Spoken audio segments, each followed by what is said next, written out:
yeah. Welcome to Big Boof Bets. It's the Get the Money podcast. I am Nate Stevenson, back from the Caribbean, and joined by Mr. Big Boofy Skirman and Mr. Tony T-Bone Guarino. How is everybody doing after week 10? How am I doing after week 10? I'm doing pretty crappy. But Nate, it's great to have you back, and I'm ready for week 11. That's what I like to hear, Boof. I mean, I got to say, I thought I left the podcast in capable hands, and I leave for 1 week, and we go 0-6. I mean, I don't know what to say. No. You sign off on all those. You act like we don't have any text message conversations or anything here. No doubt, baby, no doubt. But apparently me leaving the country just, sets bad vibes for the podcast here. Yes. It certainly does. You're no longer allowed to do that. I'm sorry. I will remain as committed to the podcast and as I now am. If you need to leave the country, you do that on your own time when football season is over. Fair enough. I will remain as committed to the podcast as I am now to my beautiful wife. That's what I like to hear. How you doing, Town? Well, Boof, you're right. You and I are definitely on probation. We've lost our keys to drive this ship alone. But I agree with you. Nate's trying to absolve himself from all responsibility for last week. Yet, he could have chosen any other time of the year to get married, and he has to do it during the NFL season. I mean, how much more selfish can you be? I mean, clearly not more selfish than the locks we set last week, which, recap? Yeah. Nate summed it up right there. We had a podcast career worst, 0-6. The Ravens were in 5 teasers, so that was dead immediately on Thursday, which is just a punch to the gut.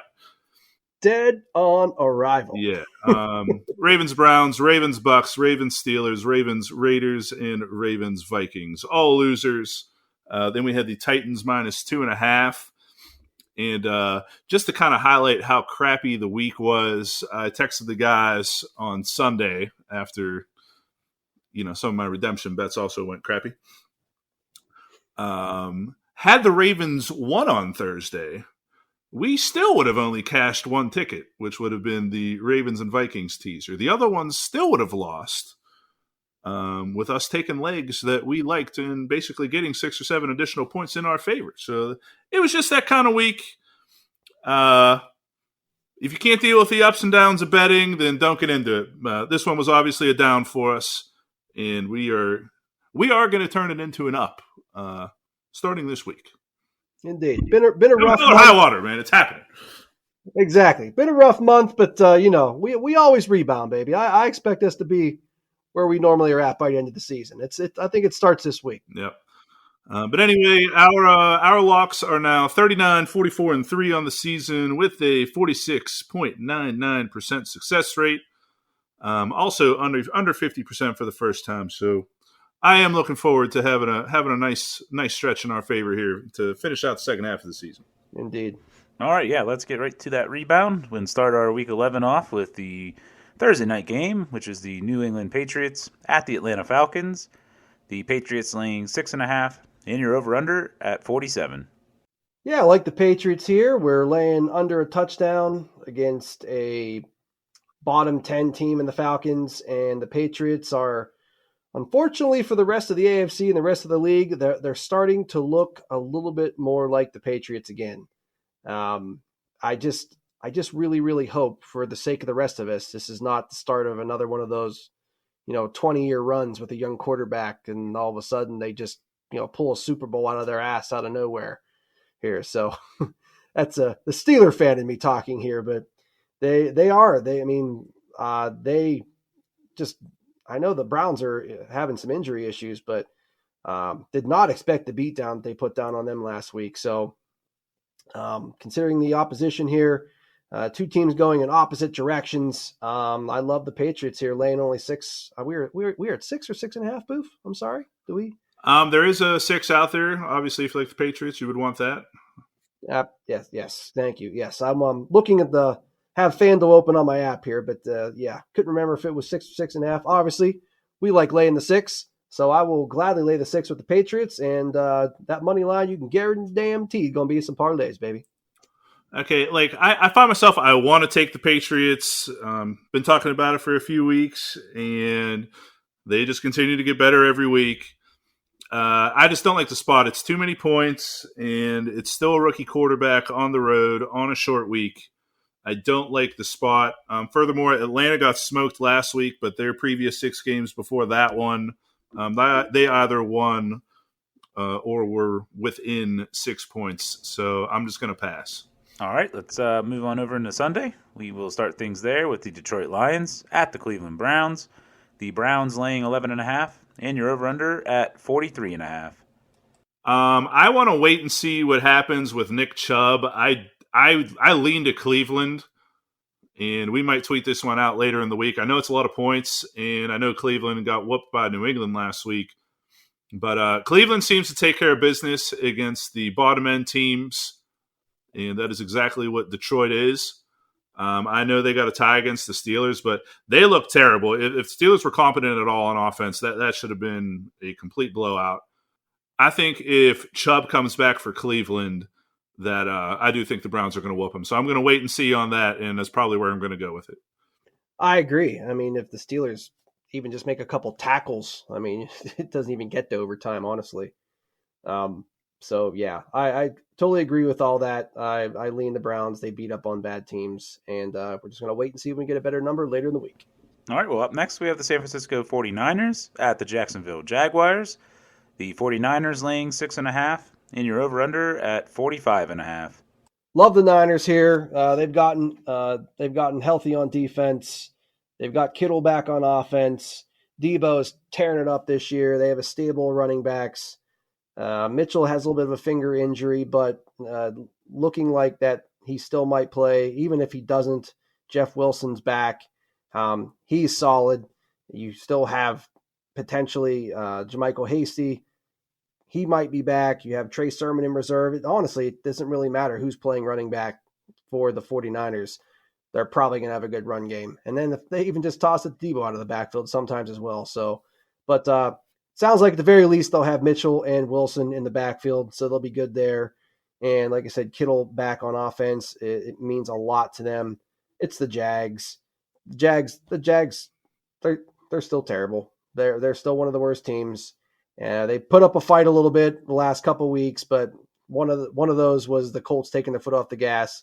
And honestly, the other one I think was the Bills just, sleepwalking through a game thinking they could just get one over. And unfortunately, they got bit a little bit there. But the Niners really need this game.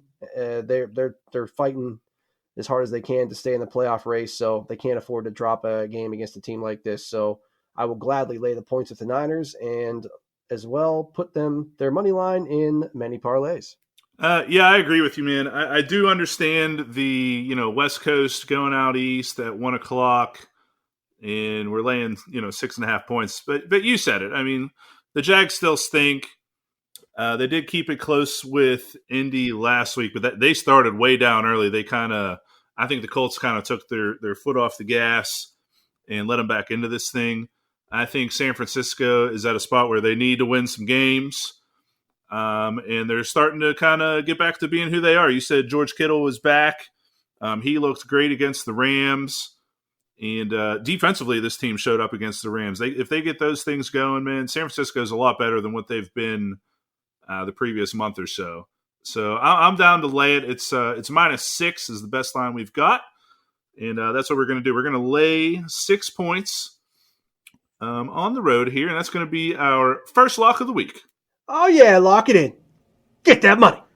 All right, moving on, we have the Indianapolis Colts at the Buffalo Bills. The Bills laying 7.5, and your over/under at 50.5. Okay, yeah. I like the Colts here. I think the Colts are, I'm not necessarily going to call them a Super Bowl contender, but I'm not going to say they're not either. Again, I said this at the beginning of the year. If you get great play out of Carson Wentz, they are capable of beating anybody. If you go through their schedule a little bit here, their last 7 games, they've either won it or it's been within a touchdown, which is what the spread is here at 7.5. And that includes games against the 49ers, Titans, and Ravens, who are we would all consider to be quality teams here. I have a lot of confidence in it. I am willing to lock it. And even if you go back to last season in the playoff game, I mean, they had the lead on them into the second half. They end up losing by 3. Now, I know that's Phillip Rivers, so it's different. But I don't know. I feel like I like Wentz more than Rivers, so I think they're better than they were last year, to be honest with you. And I don't know. I just think the Colts are the type of team that should not be laying or should not be a 7.5 point underdog against anybody. So I think there's good value there and a good likelihood of hitting it. And that's what I'm taking. I hear you with all that, Boof. I know that, you talked me into it pre-show, but not quite there yet. I mean, especially with DeForest Buckner out and Darius Leonard, 2 big pieces on that defense that they're going to have a big say on what Josh Allen does. They're not necessarily out. They just didn't practice today. Like I said, it's if they're out. That's and hypothetically if they're out. So that's obviously those are 2 big pieces we need to wait and see on. So, but I would be tempted to lock that in if they are confirmed to play, because I do think you make some very good points. So for now, for me, let's just do a wait and see. All right, let's take a look at the Miami Dolphins at the New York Jets. The Dolphins laying 3.5, and your over/under at 44.5. I had some friends say to me, "You never go full Dolphin." You sure did. But Boofy, I want to go full Dolphin this week. Don't do it, man. I want to. I mean, it's the Jets. I mean, it's Joe Flacco. It's the corpse of Joe Flacco. I mean, if anything, at the very least, even if you don't like the Dolphins, then look at this as a fade Flacco, because he sucks. I mean, the Jets suck worse than the Dolphins, and he sucks worse than any quarterback on the Dolphins roster. So, yes, I love laying the points with the Dolphins. I will lay the points with the Dolphins. I will put the Dolphins money line in some parlays, not to get out of jail free. We ain't trying to get too crazy here, but Dolphins will be in some parlays. And I mean, under 45, I mean, I'm tempted, but I think something that is even better here is considering who's playing quarterback for the Jets. Jets team total under 20.5 is something that is very intriguing to me. I believe the Jets have only gone over that total 3 times this year, and 2 of those were with Mike White at quarterback. So now we have Joe Flacco, who I've made very clear. I mean, he's done. He should not be in the league anymore. And we're expecting the Dolphins to hit a point total they've only hit a few times this year. No. And on top of that, the Dolphins defenses look pretty good the last few weeks. So yeah, I like all the things I said with laying the points, money line with the Dolphins, but I think the best bet is under 20.5 with the Jets. Yeah, the under 20.5 is where I want to go with it as well. And you said it. I mean, it's been under almost the entire season. And I mean, Joe Flacco, I mean, this is the 4th quarterback that they're going to use this year now. And he's that far down in the pecking order for a reason. Dolphins defensively, the last 3 weeks, I mean, they've been good. I mean, there's just no other way to put it. They've been good. And maybe their offense shows up, maybe they don't. But I do think defensively they're going to keep the Jets in check. And I think the Jets are going to struggle to move the football and score points. So under 20.5, I think is an awesome pick. And it's going to be another lock for us. Oh, yeah, lock it in. Get that money. Flacco sucks. All right, up next we have the Washington football team at the Carolina Panthers. The Panthers laying 3, and your over-under at 43. I like the Panthers here. Cam Newton came back. He's going to be starting this week. Had a pretty goofy stat line. He was 3 or 4 with, I think, 8 yards passing. He only played a few snaps or whatever. If you took him as like your daily fantasy like guy, as like a weird one, he did happen to score 2 touchdowns in the game.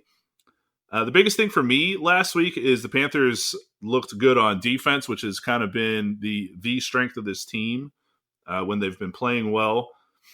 Now, Washington obviously coming off of a nice win against Tampa Bay. I just consider this team still to be in the bottom tier of the league. They're on the road, and it's only a 3-point spread. So I like Carolina here.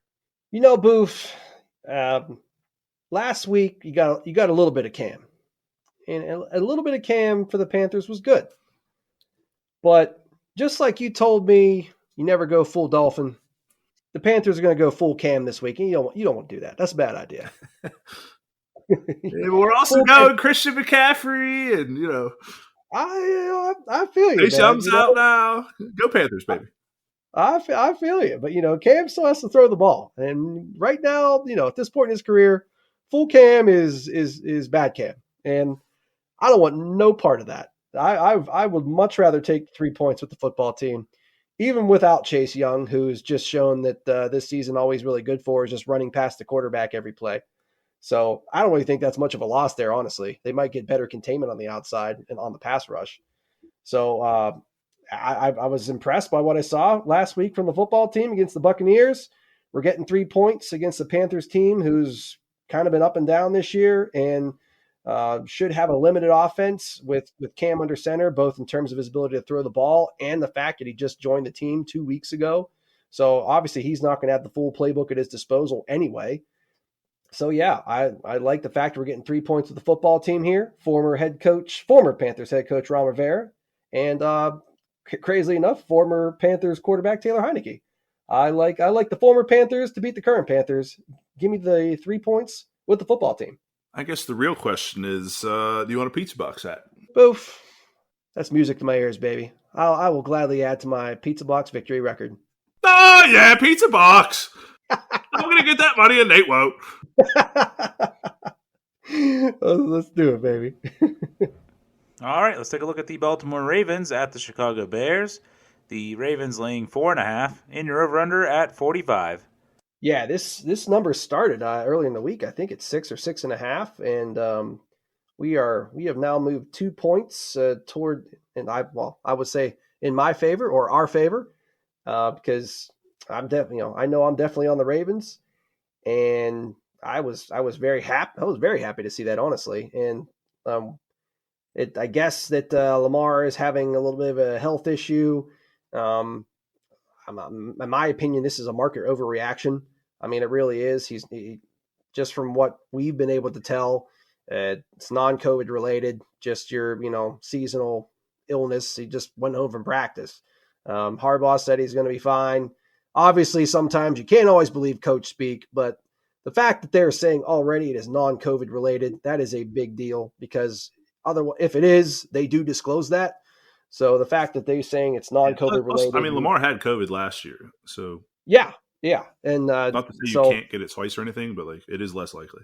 Agreed. So I mean, again, yeah, well, that, and like I said, the fact that they already said it's not COVID. So I think this is a market overreaction to with the Ravens line, and we're getting 4.5. We are only laying 4.5 against a Bears team that I say is a bottom 10 team in the league. They can't move the ball very much. They're not that impressive or good anywhere. I think this is a huge coaching mismatch, if I can say words here, with between Nagy and Harbaugh. So yeah, I'll gladly lay the 4.5 for the Ravens. All right, I'm on board with the 4.5, and Nate, you pretty much said it all there. I'm on board with all that. Let's lock it in. Ravens minus 4.5, and let's get that money. Oh yeah, lock it in. Get that money. Bears up. Up next, we have the New Orleans Saints at the Philadelphia Eagles. The Eagles laying 2, and your over/under at 43.5. So one angle I looked at this, gut instinct was take the under. I think both offenses are mediocre. I think the Saints defense is great. Eagles defense is okay. But you go and you look at the schedule and how many points both teams are putting up, and the totals will actually suggest that you should take the over. So if you want to go that angle, knock yourself out. I personally don't have a ton of confidence in that. What I do like is the Saints. I want to use them as a teaser leg, so I'll take them up to 8. And I'm going to use them with the 49ers, who we already have as a lock. So I'm going to double down on them. Give me the Saints plus 8. I think they're going to be able to shut down the Eagles' offense pretty good and do enough offensively to win the game.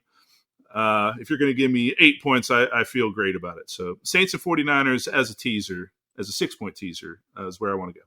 I totally agree with that breakdown. I was also if when we started looking at this, leaning under, but like you said, Boof, the data says take the over.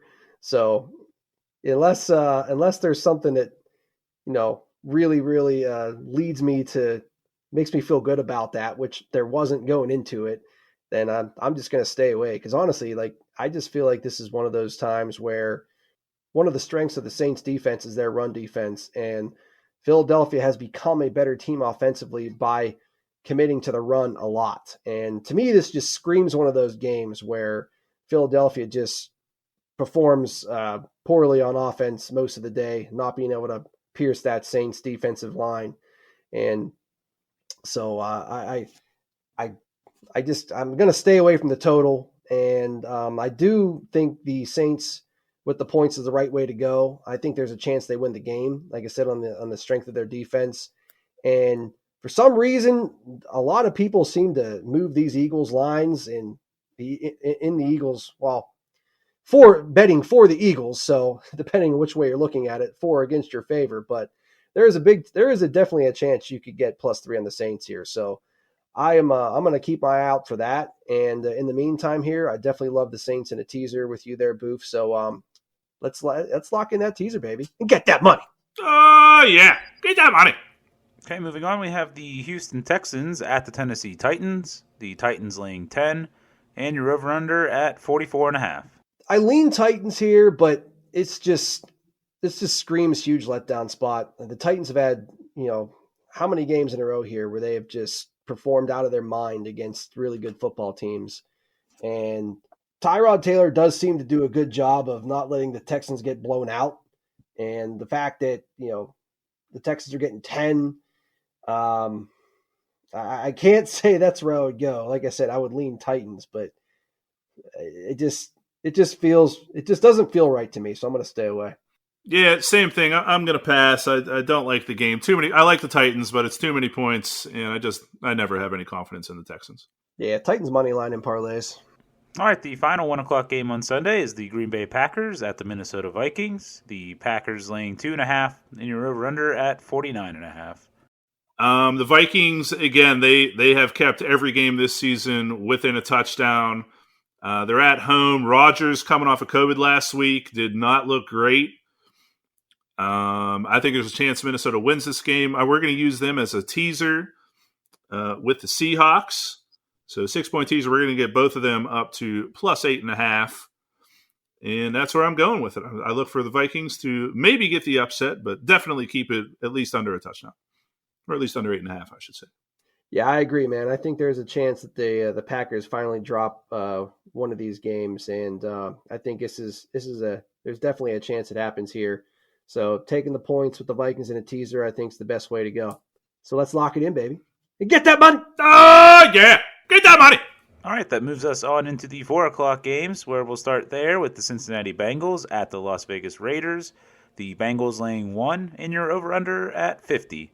Yeah, I think this is a good spot for the Bengals here. We're only laying a point in Vegas, who all their off-field, on-field, both turmoil, I think, is catching up with them a little bit here. And Bengals, I think, just last couple weeks, just the ups and downs of a talented young team, and I think this is a great spot for them to get right against a Raiders team. It's like I said, showing the wear and tear from the stuff they've been dealing with. So yeah, Bengals laying a point here. Love that. Give me that all day, baby. Yeah, I see it the same way. I look for the Bengals to pick on a team here that's just, like you said, they're just going through a lot of stuff off the field, and it's carried over to on the field at this point. I look for the Bengals to get the W out in Vegas, and then throw a little party afterwards. Why not? But let's lock it in with the Bengals -1 and get that money. Oh yeah, lock it in. Get that money. All right, up next then we have the Arizona Cardinals at the Seattle Seahawks. The Cardinals laying 2.5, and your over/under at 48. Okay, so we already shared this. I'm taking the Seahawks as a teaser leg with the Vikings. And I know what you're thinking, how are you taking these guys when they just got shut out last week? Well, that was Russell Wilson's first game back. I just have enough confidence in him where I don't see him having another dud like that. And Seattle has always been a significantly different team at home. And then beyond that, if you think about the preseason expectations for both of these teams, Cardinals were an 8.5 season win total. The Seahawks, I believe, were 10. So I think at some point you got to factor that in as well. I expect the Seahawks, if they don't win, they at least keep it close and keep it competitive. We're taking the Seahawks in a teaser with the Vikings. Yeah, I love it. You're giving me 8.5 points with the teaser, with Russ at home, with those weapons on the outside. Yeah, I like that, especially against the Cards team, who I still think is one of the better teams in the NFC, but a little bit of injuries still going on. Not fully healthy on defense. The J.J. Watt injury, I think, hurts them a lot. And then also, it's still not fully confirmed whether or not Kyler Murray or D-Hop is going to play. If they do play, they will not be at 100%. No Chase Edmonds as well. So, you're down some pieces on offense. Yeah, the Seattle Seahawks defense has shown some signs of life as well. And, definitely means a lot with them being at home with that home field advantage that's artificial and fake, but still helps them a lot. And, yeah. I like that we already locked in the teaser, so let's lock the teaser in again and get that money. Yeah, we already locked it in, but we're going to get it again. Okay, the final 4 o'clock game to look at is the Dallas Cowboys at the Kansas City Chiefs. Chiefs laying 2.5, and you're over-under at 56. Hey, Boof. Hey, Nate. You know who's back. Oh, I know, man. I thought of you whenever that happened. Chiefs! I was like, boy, one of my locks just got smoked, but I know Nate, at least in some capacity, is pretty happy about it. Oh, baby. See, they're back. He's back. We're okay. Life is okay. Chiefs are back. Chiefs! Oh, man. This honestly, I think this is gonna be a great game. I really do. I think the line's right. These are two of you would expect going in. You expected the Chiefs to be one of the best teams in the AFC.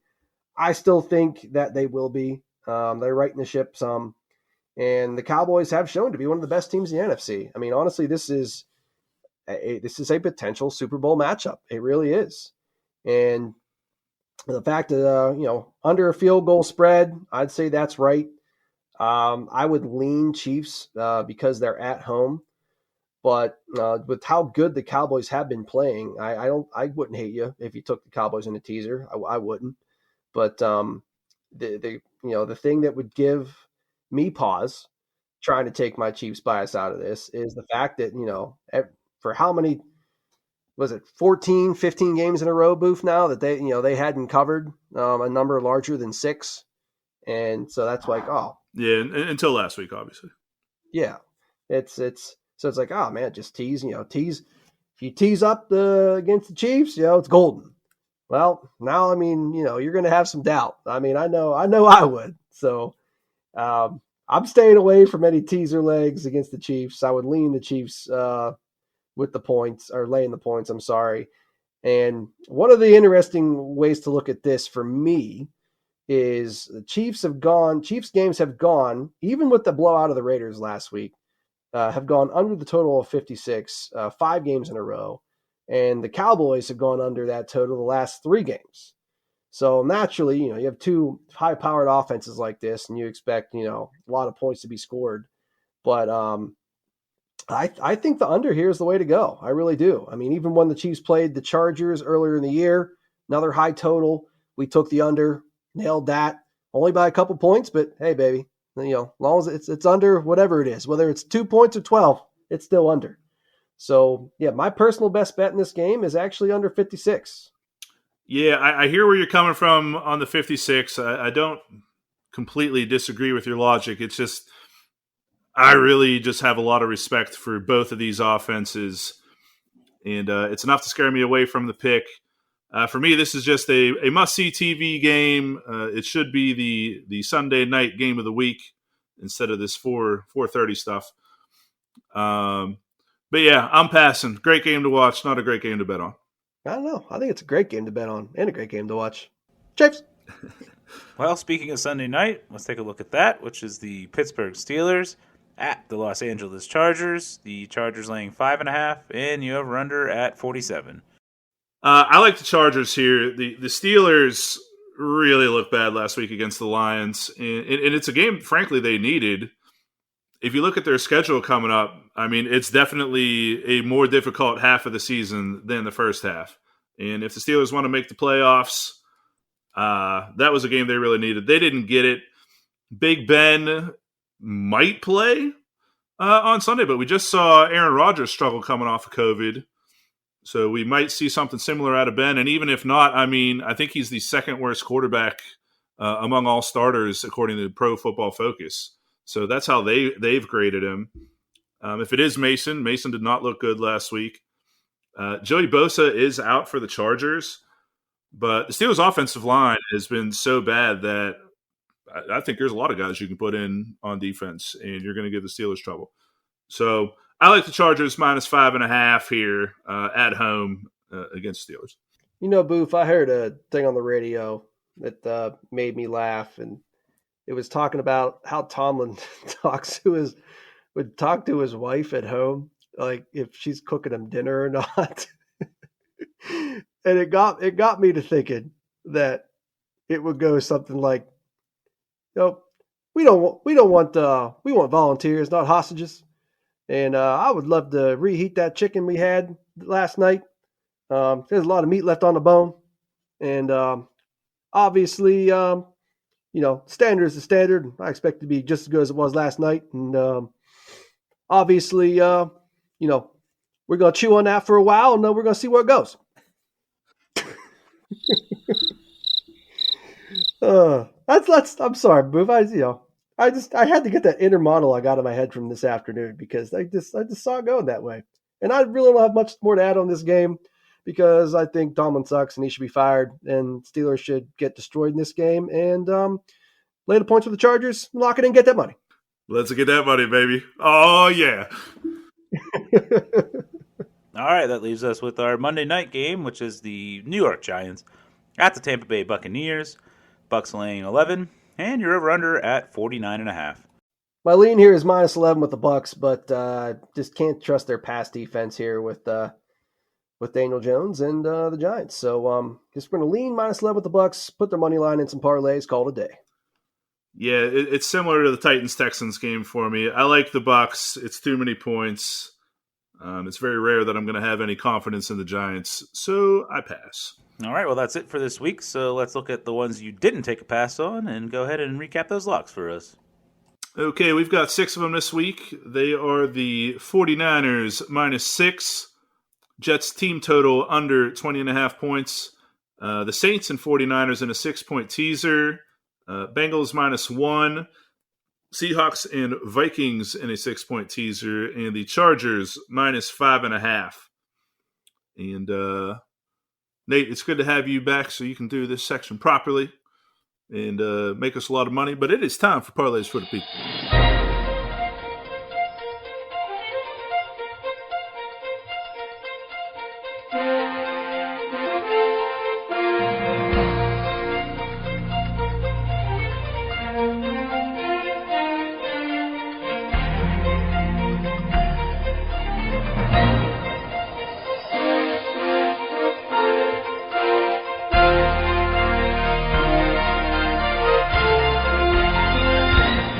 That's right, baby. We are back with Parlays for the People, and we're going to try to go a little safer this week, try to get back on the unit train. So we got some lower odds stuff for you guys, but like I said, hopefully we get back on the train this week. So we're going to start the biggest one, a 15-leg parlay, but only plus 13,774 on the odds. So $100 bet when you're just under 14 G's. And we are going to go New England, 49ers, Ravens, Titans, Chargers, Bills, Miami, and the Bungles. I'm sorry, so used to calling them the Bungles and Steeler fan. Bengals. All those, the money lines. And then we're buying points on the spread here with these next few. We're going to go football team, plus 11.5, New Orleans plus 8.5, Seahawks plus 8.5, Dallas plus 8.5, Minnesota plus 8.5, and then Tampa Bay and Cleveland both double results. And he has 15 legs plus 13,774. Then we're going to take that same parlay, subtract the Dolphins and the Bengals, and substitute the Tampa Bay and Cleveland double results for their money line. And that'll bring you down to 13 legs for plus 3,068 on the odds. And then lastly, we have 2 get out of jail free options for you this week. The first one is 7 legs for plus 510, and it's Tampa Bay, Cleveland, New England, the 49ers, Ravens, money lines, and New Orleans plus 8.5, and Seahawks plus 8.5. That's 7 legs for plus 510. And if you want to be super, super safe this week, just subtract the New Orleans and Seahawks point spreads there, the altered point spreads there, to bring it down to 5 legs, which again would be Tampa Bay, Cleveland, New England, the 49ers, and the Ravens money lines for plus 254 on your odds. And hopefully we break the losing streak this week and get back on the unit train. And let's get some money for the people. Yeah, let's get that money for the people, baby. I like it. As always, make sure you are following us on all social media platforms. Props will be going out this weekend. And, as always, if anything else happens here, we may or may not tweet out some additional locks or picks that we like. But with that being said, most importantly, best of luck to everybody, and let's get that money. Oh, yeah. Get that money. Right. Jason. Vikings. The best suck.